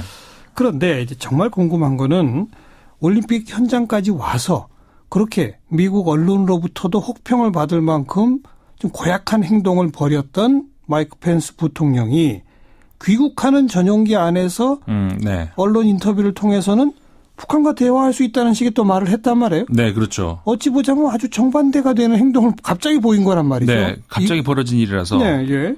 이게 뭐냐면은 워싱턴 포스트의 칼럼니스트죠. 조지 로긴과의 인터뷰 내용이었거든요. 예. 이 내용이 11일자 그 워싱턴 포스트에 실려서 이제 알려지게 된 건데, 예. 미국도 북한과 대화를 할 수 있다 이거죠. 그렇죠. 물론 북한이 전제는 있습니다. 북한이 비핵화를 위한 명백한 단계로 나아가야 대북 압박을 중단한다. 이건 사실 또 분명히 명시했습니다만은 예. 펜스 부통령 자신이 말해왔던 거, 그리고 미국 트럼프 행정부가 지금까지 그 가져왔던 기본 전략과는 굉장히 상반되는 것이죠. 예. 그러니까 말하자면은 그 전에는 강한 압박을 통해서 북한의 확실한 비핵화 의지를 확인을 하면은 그러면은 대화에 응하겠다 이런 거 아니었습니까? 그렇죠. 근데 펜스 부통령이 전용기 안에서 인터뷰한 내용은 압박과 관여를 병행하겠다. 이런 태도로. 그러니까 완전히 전환되는 그런 의미라는 거죠. 그리고 특히 이제 또 주목할 만한 건 이런 방침을 이번 방한 기간 동안에 문재인 대통령과 대화를 통해서 합의를 했다. 이렇게 밝혔다는 겁니다. 문재인 대통령하고 청와대에서 만찬 회동도 하고 뭐 평창에서도 만나고 했는데 그때 그런 얘기를 나눴다? 그 네, 말인가요? 그렇죠. 두 번의 만남이 있었죠. 근데 그 두 번에 이제 그런 얘기가 있었다는 건데 예. 워싱턴 포스트의 보도대로 하자면은 그러니까는 펜스 부통령의 인터뷰 내용의 핵심은 압박과 관여를 동시에 하겠다. 그리고 문재인 대통령과 이 사실을 합의했다. 이 두 가지로 이제 요약이 되거든요. 그렇죠. 그렇다면 이 말은 미국은 지금까지 했던 대로 앞으로도 압박은 하되 남북 간의 그 대화 진척 상황을 봐가면서 미국도 그럼 대화를 고려해 볼 수 있다. 이런 해석이 가능하다는 거죠. 펜스 부통령이 이번에 한국에 와서 문재인 대통령 만난 거는 서울에서 마주보고 한 번, 그다음에 평창에서 나란히 한 번, 이게 2번이었는데 예. 이 2번 만남에서 의미 있는 대화가 이루어졌다. 이런 얘기가 된다는 얘기거든요. 예. 워싱턴 포스트는 이 정황을 좀 자세하게 설명을 하고 있는데 좀 세세하게 소개해 주세요. 네, 이 보도에 따르면요. 펜스 부통령의 방문 전까지 백악관은 대북 관여 정책에 대해서 명확한 입장을 정하지 못했다는 겁니다. 지금 뭐 여기서 말하는 관여라고 하는 표현은 그러니까 대화 이런 네, 거죠. 그렇죠. 예. 대화라고 바꿀 수도 있죠. 예. 그런데 펜스 부통령이 문재인 대통령과 이 청와대 만찬 회동, 그다음에 스케이트 경기 관람 때 이제 그 2번에 걸쳐서 이런 논의를 했고 그 이후에 돌파구가 열렸다. 이렇게 되는 거거든요. 어떤 논의요? 그러니까는 워싱턴 포스트가 이제 보도한 걸 그대로 보면은 펜스 부통령이 문재인 대통령에게 지금까지 대화의 대가로 북한에 양보해온 실수를 반복하면은 안 된다. 이렇게 이제 말을 했다 그러면서 이제 문재인 대통령이 말하는 관여, 다시 말해서 그 대화하겠다는 이게 지금까지 대화와 어떻게 다른지 물었다는 겁니다. 예, 예. 그러니까는 문재인 대통령이 북한이 비핵화를 향한 실질적 단계를 밟을 때만이 이들에게 경제적 그리고 외교적인 혜택이 있을 것이다. 이렇게 답을 했고 그러니까 다시 말하면 이게 무슨 말이냐면 북한이 비핵화를 위한 실질적인 단계를 밟지 않는 한 단지 테이블에 마주 앉는다는 것만으로 북한에게 어떤 경제적이다, 외교적이든 어떤 혜택을 주는 일은 없을 것이다. 예. 이렇게 펜스 부통령에게 말했다는 거죠. 그 말은 그러니까 대화는 한다. 네.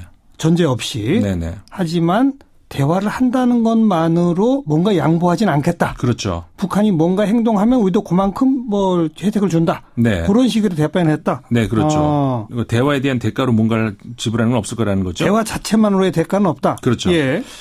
그리고 이제 문재인 대통령이 북한 측에도 이렇게 얘기를 했다는 겁니다. 미국하고 대화를 해야 된다. 북한과 미국도 대화해야 한다. 예, 이거를 이제 북한한테 요구를 했다고 이제 이 말을 펜스 부통령에게 전달을 한 거죠. 네. 그러면서 올림픽 이후에 평양과의 외교 해법에 펜스 대통령이 이 말을 듣고서 여기에 이제 확신이 들었다. 네. 이런 거거든요. 네. 그러면서 이 신문은 이 펜스 부통령은 이렇게 말을 했다는 거거든요. 이번에는 지난 20년과는 좀 다른 것 같다. 아하. 이렇게 인터뷰에서 말했다. 이렇게 이제 전해진 겁니다. 예. 근데 이게 이제 미국으로 돌아가는 전용기 안에서 이루어진 인터뷰였잖아요. 네네. 트럼프 대통령하고는 합의가 된 걸까요?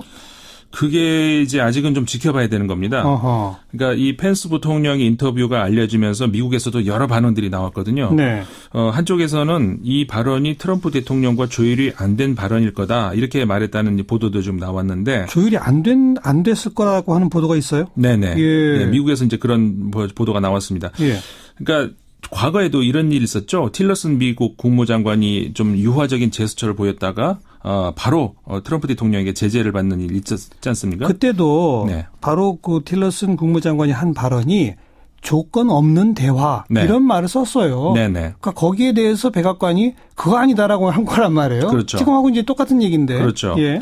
그래서 이제 그런 일도 있었기 때문에 그 이번 발언에 대한 트럼프 대통령의 반응 아직 이제 시간이 얼마 되지 않았기 때문에 네. 좀 지켜볼 필요는 있는 것 같습니다. 근데 다만 이런 생각을 할 수 있다는 거죠. 이제 문재인 대통령이 운전대에 앉겠다 이런 이제 강한 의지를 보이지 않았습니까? 그렇죠. 그런데 이제 그런 문재인 대통령이 지금 뭐 튀지도 않으면서 나름 굉장히 능숙한 운전 실력이 조금씩은 설득력을 얻어가고 있는 것 아닌가 예. 이런 생각을 하게 되거든요. 우선 지금 그 워싱턴 포스트의 보도가 국내 언론에는 이제 단편적으로만 보도가 됐는데 네. 오늘 임상훈 씨가 세세하게 소개를 하면서 네.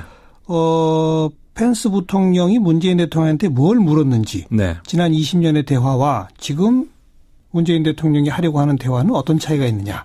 그랬더니 명확하게 답을 했다는 거 아닙니까? 네, 그렇죠. 대화 자체만으로 뭔가 양보하는 건 없다. 네. 북한이 뭔가 행동하면 그에 따라서 뭔가 대가가 있다. 네. 그러니까 거기에 대해서 펜스 부통령이 그럼 다르구나. 그렇죠. 거기에서는 설득력이 있었다라고 생각을 했다는 것이죠. 그렇죠. 네, 네. 그러니까 이제 이런 것들이 앞으로도 물론 이제 뭐 트럼프 대통령의 반응도 봐야 되고 있고 몇 차례 또 험한 비포장도를 만나지 않겠습니까? 예. 문재인 대통령이 운전을 한다 해도. 예. 그러겠지만 이제 미국 수뇌부와 북한 정권의 이제 신뢰를 조금씩 이렇게 쌓아 나간다면은. 그렇죠. 뭐 조만간에 그 북미 간의 대화의 어떤 산파도 될 수 있지 않을까. 예. 이런 기대를 할 수 있는 그런 인터뷰 내용이었던 것 같습니다. 아주 중요한 인터뷰였습니다. 네. 어떤 의미에서는 지금까지 미국은 북한이 핵폐기 선언을 해라. 그래야 네. 마주 앉는다 이거였잖아요. 그렇죠. 반대로 북한은 미국은 북한을 핵 보유국으로 인정해라.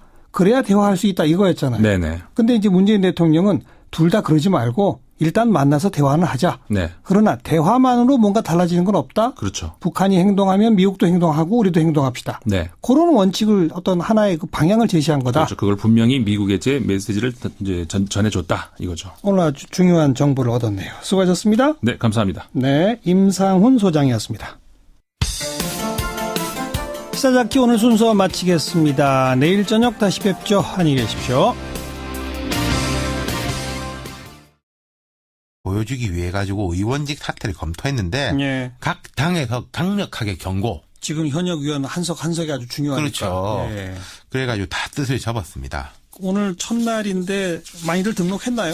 그러니까 조금 인지도가 떨어지는 분들이 주로 했고 또 이제 지역별로 조금 다른데 보면은 이제 서울시장 같은 경우에는 녹색당 신지혜 후보 유일하게 등록했습니다. 유일하게? 예.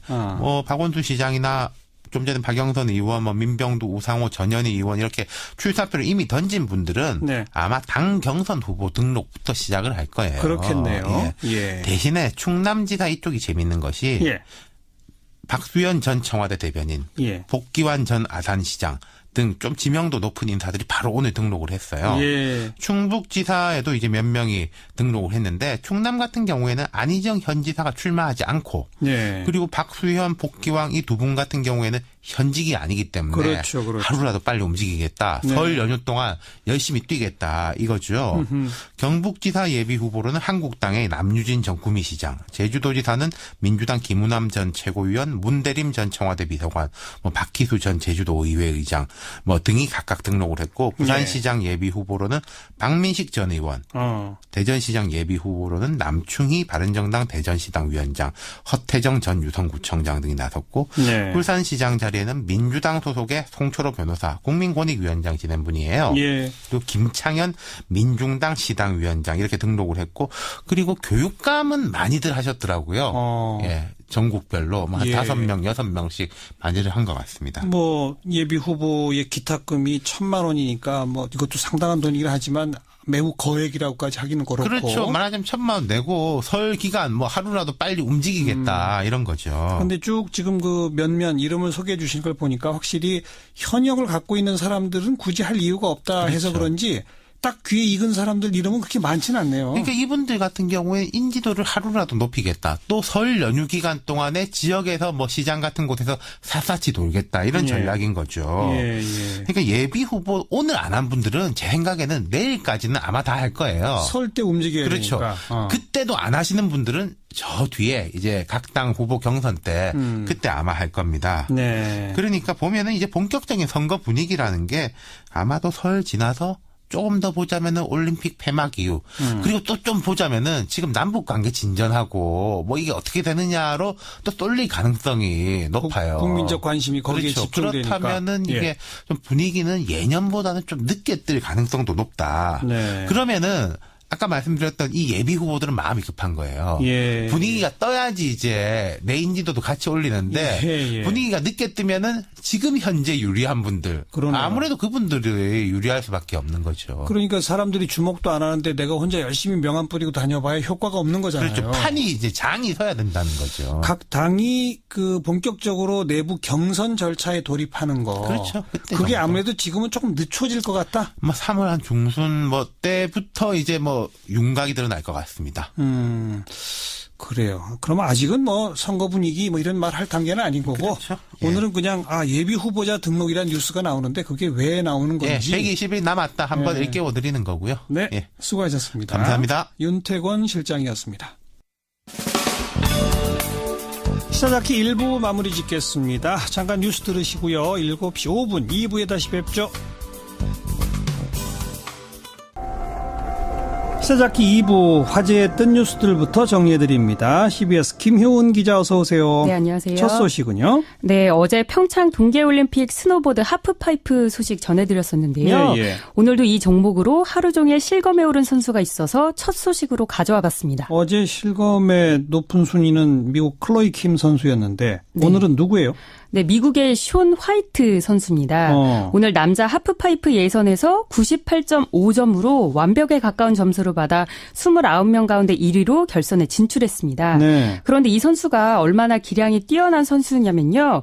2006년 토리노 물제 부분인데요. 네. 그러니까 뭐 예를 들어서 미르재단이라든가 뭐 영재센터라든가 이제 이런 부분에 있어서 이것을 이제 그 무죄로 본 것이죠. 네네. 근데 이제 이 부분은 저는 생각이 다릅니다. 왜냐하면 이 영재센터라든가 뭐 미르재단 이런 것들은 뇌물을 받기 위한 수단으로 재단을 만든 것이거든요. 네. 그런데 재판부는 이 제3자 뇌물죄를 어떤 식으로 지금 보고 있냐면 교회나 사찰에 우리가 헌금을 갖다 내는 네. 이제 그런 것으로 이제 이렇게 포괄적으로 지금 보고 있는데요. 예. 저는 만약에 재판부가 이러한 시각으로 이것을 이제 재판을 했다면 예. 국회에서 이 부분은 좀 더 입법을 강화할 필요가 있지 않느냐. 네. 그러니까 뇌물을 받기 위해서 수단으로서 어떤 재단을 만들었을 경우에는 네. 이것이 무죄가 될 수 없도록 하는 부분에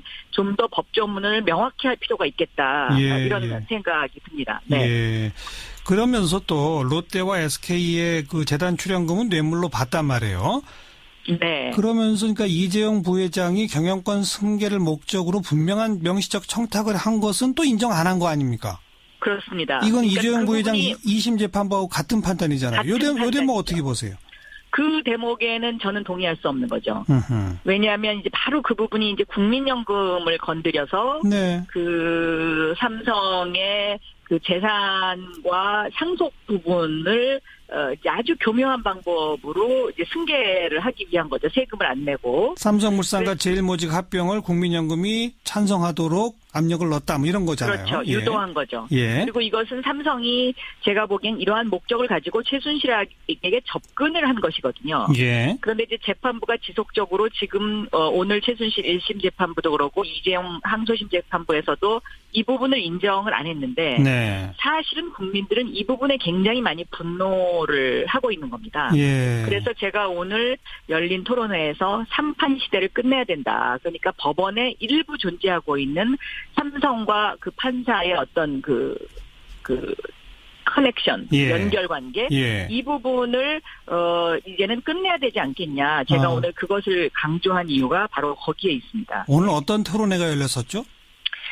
오늘 민주정책연구원 주최로 이제 긴급 토론회, 이재용 재판 이대로 좋은가? 이건 다시는 있어서는 안 된다라는 주제의 이제 토론회가 오전 10시에 그 김민석 원장 주재로 있었습니다. 네.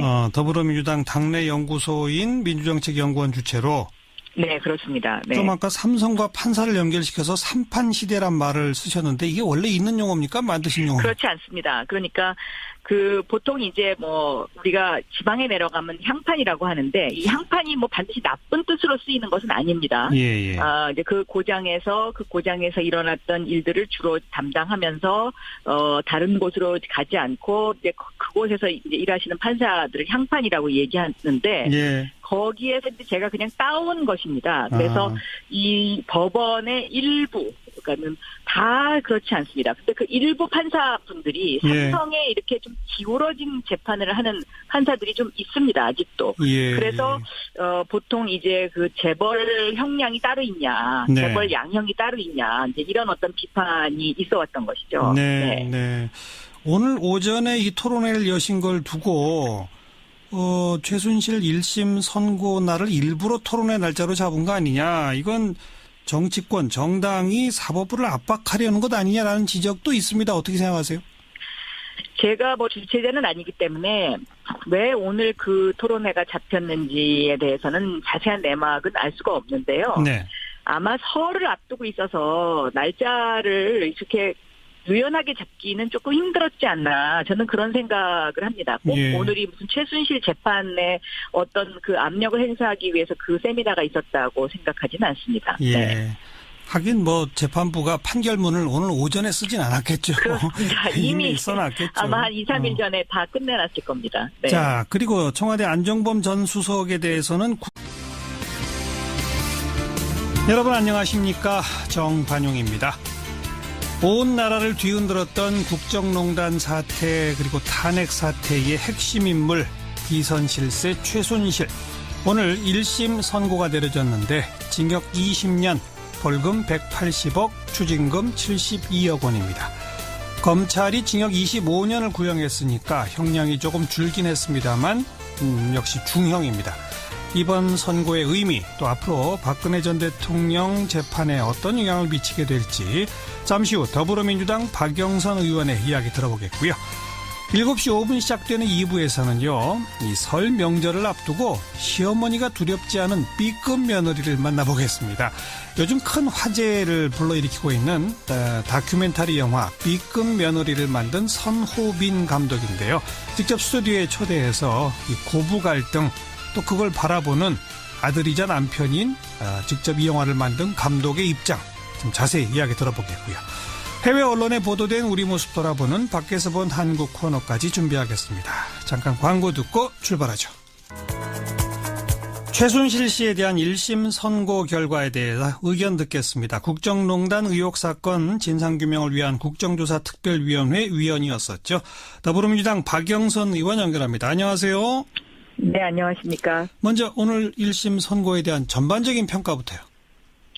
네, 전반적으로는 국민들이 납득할 만한 부분에 선고가 있었다라고 생각이 됩니다. 네. 다만 이제 그 벌금 180억 부분에 대해서는 네. 이 최순실이라는 사람이 그동안에 여러 가지 했던 죄과라든가 아니면 숨겨놓은 재산이 상당할 것이다라는 이런 어떤 부분과 비교해봤을 때는 너무 이것이 축소된 것이 아니냐는 그런 비판이 있을 수 있겠습니다만은 네.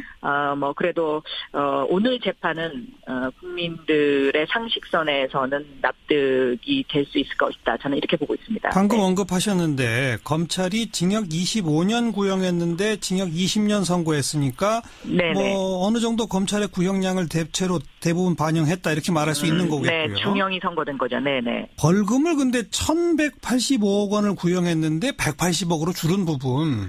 네. 그걸 조금 아까 언급하신 거잖아요. 네네네. 왜 이렇게 대폭 줄어들었나요? 그 재판부의 논리는 뭡니까? 이거는 그냥 필요적 부분만 아마 이제 인정을 한 것 같은데요. 이 부분에 있어서는 법리적으로 판사가 이 사안을 어떻게 들여다보느냐에 따라서 예.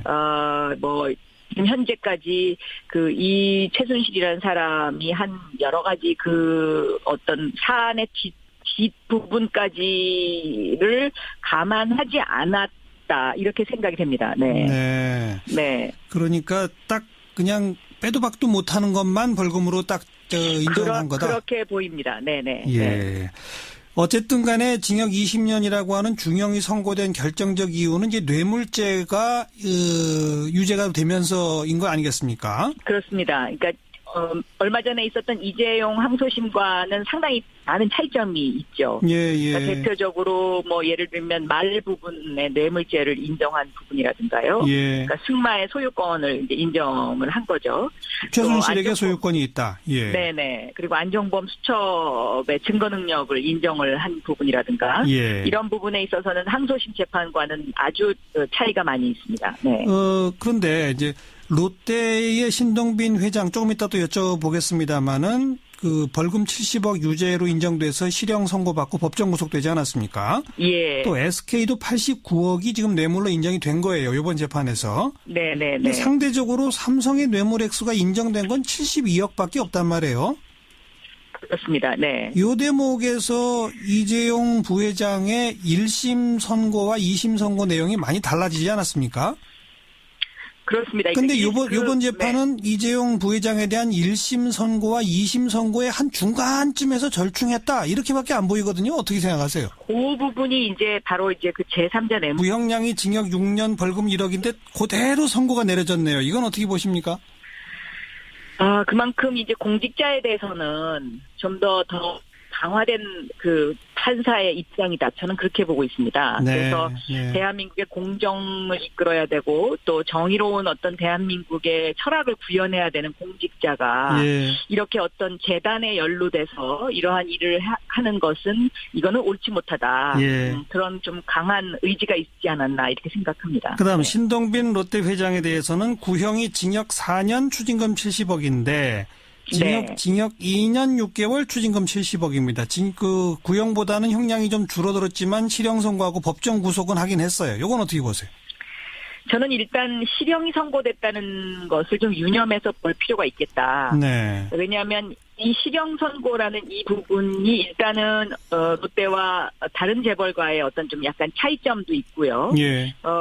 그래서 요 부분은 2심에서 요것이 어떻게 될지 좀 더 유념해서 봐야 되는 부분이 아닌가 이렇게 생각이 되고 있습니다. 네. 보통 재벌 회장한테 1심에서 이렇게 2년 6개월 정도 하면 2심 가서 집행유예로 나오는 경우가 많더라고요. 그렇습니다. 네. 그래서 이것을 좀 더 유념해서 좀 앞으로 더 지켜봐야 되는 부분이다라는 생각이 듭니다. 네. 그리고 이번 선고 내용 아까도 질문에 있었습니다마는 이재용 부회장에 대한 1심 선고에서 인정된 것과 2심 선고에서 인정된 것 사이에 중간 정도란 말이에요.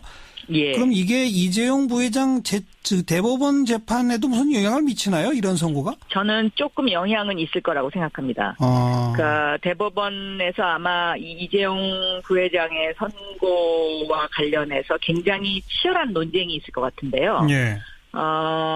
적당한 선에서 지금 이번 선고를 내리지 않았나 저는 그렇게 보고 있습니다. 예, 그러니까 예. 지난번 항소심이 국민들한테 너무나 지나친 비판을 받았기 때문에 예. 그 비판은 좀 면하면서 그렇다고 해서 이재용 부회장이 이 대법원에 가서 완전히 이것을 파기환송할 수 있을 정도의 그런 강한 재판은 또 피하면서 예. 뭐 이런 어떤 굉장히 경계를 드나드는 그런 재판을 지금 했다 이렇게 생각합니다. 네. 네. 자. 오늘 최순실 씨에 대한 징역 20년 선고를 보면 박근혜 전 대통령에 대한 선고는 어떻게 예상하십니까?